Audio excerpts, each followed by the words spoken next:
Sekarang saya mereview tugas mahasiswa. Ada 4 tugas mahasiswa dalam proses pembelajaran. Proses pembelajaran berarti mahasiswa sudah persiapkan materi, sudah belajar, sudah membaca, mendengar, mengerjakan tugas-tugasnya. Tugas pertama ialah mengerjakan yang namanya, yang disebut membuat paper integrasi. Mengapa perlu paper integrasi itu? Karena kita ada di bumi. Kita disuruh Tuhan mengelola bumi. Kita sebagai warga kerajaan surga. Karena kita wakil kerajaan surga, yaitu gerejanya. Secara organik, secara komunitas, secara organisasi.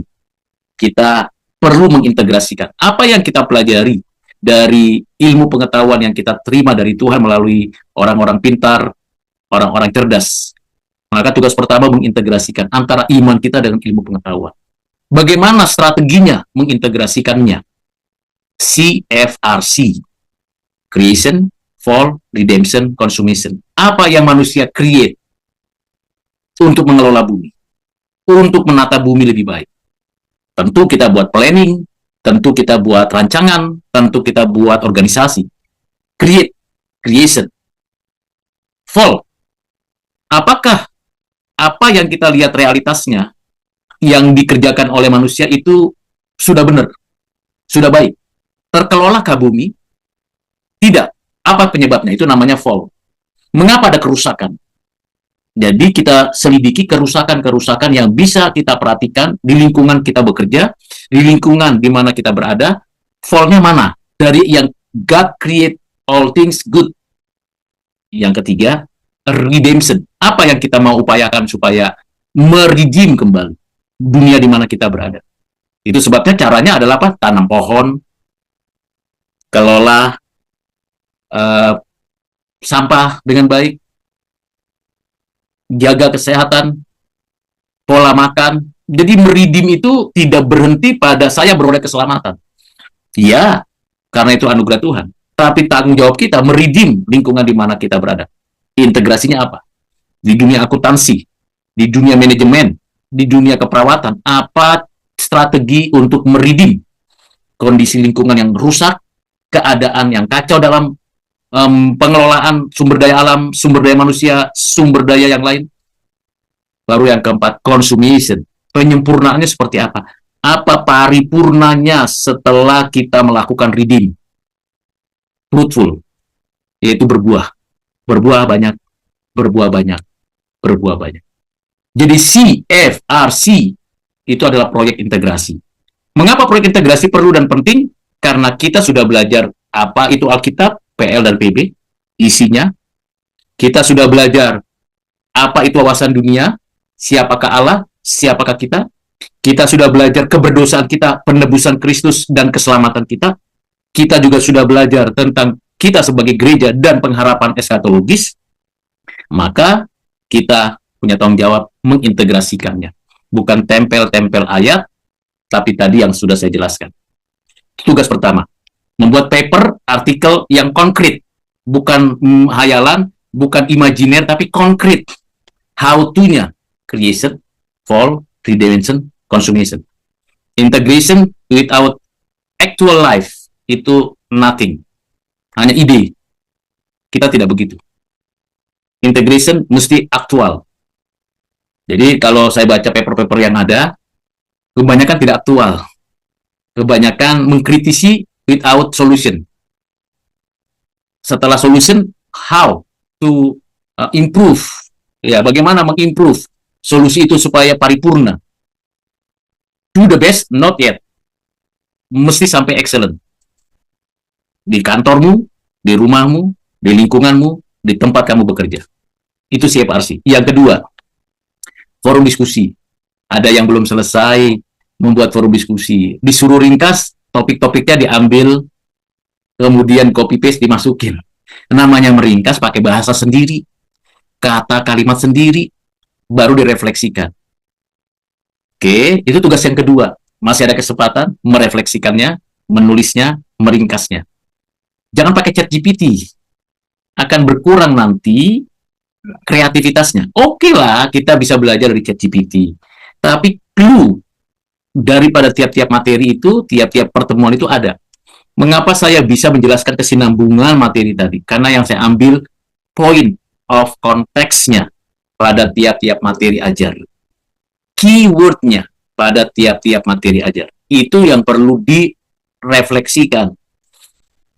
Yang ketiga, UTS sudah selesai. Ada juga mungkin yang belum tidak ikut UTS, ya maklum waktunya sudah lewat, jadi nggak bisa retake UTS-nya. Sekarang yang keempat adalah UAS. Nah, UAS, saya sudah berikan panduan. Apa saja sih yang ditanya? Itu saja yang ditanya. Yang saya berikan panduan itu 5 pertanyaan itu. Kenapa itu perlu? Nah, 5-5-nya itu penting untuk ditanya. Lalu kalau mau diperdalam silakan. Tapi 5 itu arahan, panduan. Lalu dari 5 yang ditanya itu, tiap pertanyaan ditanggapi, dianalisis, dan direspon dengan refleksi yang baik. Jadi ada analisis akademis, analisis teologis, analisis biblical, pokoknya ada analisis yang logik, yang komprehensif, yang konkret, bukan imajiner, tapi yang betul-betul dapat dibuktikan analisisnya. Lalu ada refleksi. Nah, setiap bagian itu ditranskrip, kita akan menginterview. Waktu beri tanggapan, beri analisis, jangan di depan narasumber. Itu narasumber hanya kita tanya aja. Bagaimana? Contoh misalnya, di dalam narasumber kita bertanya tentang apa yang berkaitan dengan pertanyaan dari narasumber. Kepada narasumber, kita bertanya kepada narasumber, apa pertanyaannya? Misalnya, bagaimana gereja Bapak atau Ibu memandang peran pendidikan teologi dalam membentuk pemahaman jemaat terhadap doktrin akhir zaman di tengah arus relativisme dan post-truth. Nah, kita ulangi pertanyaan itu saja ditanya. Nggak usah ditambah, kalau mau diperdalam silakan, kalau mau dielaborasi, tapi itu kalimat itu mesti disampaikan. Supaya nanti dapat jawaban. Nanti kalau ditanya, apa itu post-truth, apa itu relativisme, mahasiswa bisa menguraikan, bisa cari pengertiannya di ChatGPT. Yang pasti, narasumber akan menjelaskan. Jadi, bagaimana Bapak menjelaskan itu tentang pengharapan tadi ya, doktrin akhir zaman kepada jemaat. Karena konteks sekarang relativisme dan post-truth itu menyerang kekristenan.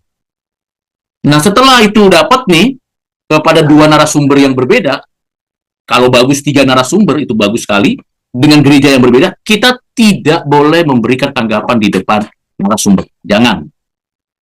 Hargai, hormati, respeklah kepada hamba-hamba Tuhan, sekalipun belum tentu memuaskan hati kalian.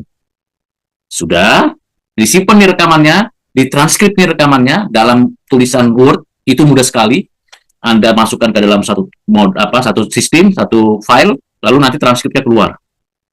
Pakai NPPO juga boleh, ya macam-macam. File yang gratis ada banyak. Jadi ditranskrip nih. Lalu masing-masing atau per kelompok menanggapi narasumbernya. Narasumber A menjawab pertanyaan 1, tanggapan kami ini. Narasumber 1 menjawab pertanyaan, kan ada 5 pertanyaan untuk satu narasumber, berarti ada 5 tanggapan. Oke, tanggapan harus analisis. Tidak perlu panjang-panjang tanggapan. Tapi jangan pula, ya saya setuju, itu bukan tanggapan. Itu namanya mencari persetujuan. Ini tanggapan. Jadi mesti analisis, begitu ya. Oke,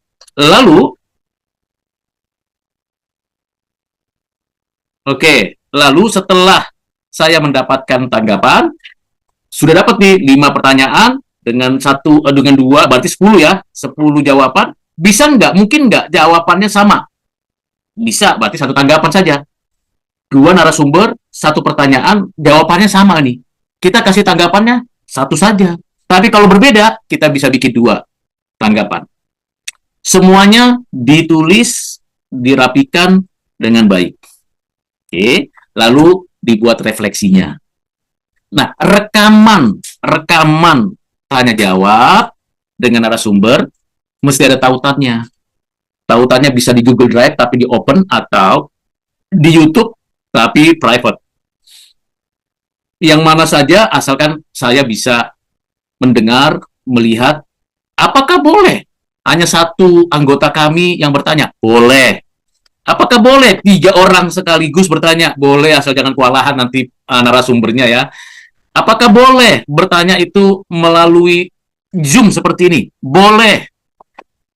Zaman sekarang kan ada di banyak kan. Apakah boleh pakai WA video call tapi terekam ya, terekam gambarnya begitu? Boleh. Jadi semua fasilitas in person atau daring asal terekam di dalam rekaman audio videonya. Lengkap transkripnya. Begitu juga dengan tanggapannya.